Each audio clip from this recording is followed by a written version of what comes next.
हर हर महादेव, जय श्री महाकाल।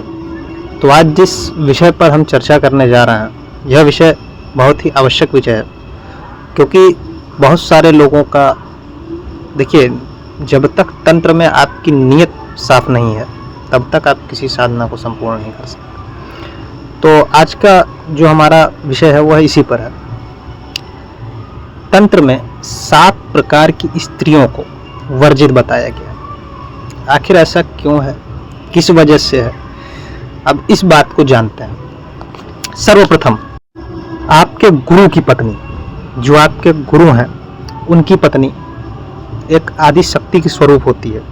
तो आप अपने गुरु की पत्नी को कभी भी अपने माँ स्वरूप ही देखें, यह जान लें। कभी भी आपकी नियत उनके प्रति नहीं भटकनी चाहिए, ठीक है। अब चलते हैं दूसरी स्त्री की तरफ। जो दूसरी है वह कोई भी साधक है। जैसे आप कोई साधक हैं, हम एक साधक हैं, जैसे बहुत सारे जो दुनिया में जितने भी साधक हैं, उनकी जो भी पत्नी है उनके प्रति भी आपकी गलत भावना, गलत विचार नहीं होना चाहिए। तीसरी, कुंवारी कन्या।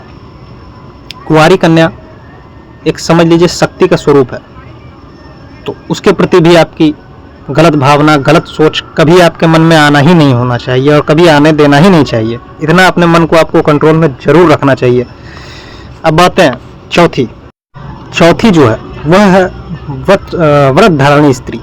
जो साधिका हैं या जो भी साधनाएं करती हैं, उनके प्रति भी आपकी गलत भावना नहीं होनी चाहिए। नहीं तो समझ लीजिए कि यह एक किसी को मारने के समान का पाप होता है, यह भी जान लें, ठीक है।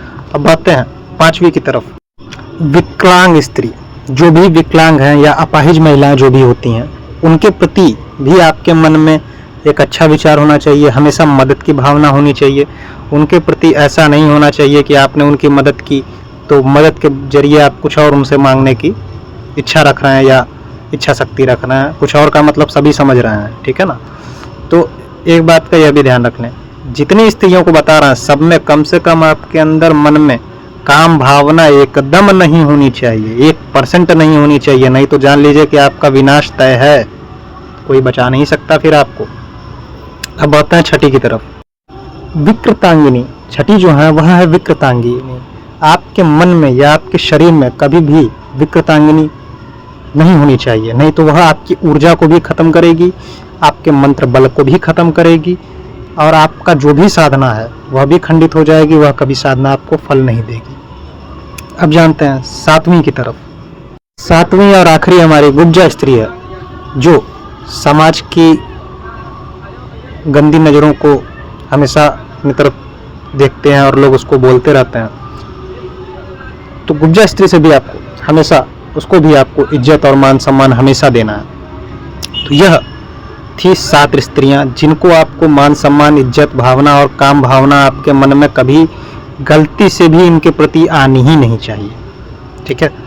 अगर आप अपना बचाव चाहते हैं, आप अपनी साधना को बरकरार रखना चाहते हैं, अपनी ऊर्जा को बरकरार रखना चाहते हैं, अपना विनाश नहीं होना देना चाहते हैं, तो यह सारी चीज़ों का आप ध्यान रखें, अन्यथा आपको विनाश होना निश्चित है। तो आशा करते हैं कि यह वीडियो आपको पसंद आई होगी और इसी के साथ चलते हैं, फिर मिलेंगे किसी अगले वीडियो में।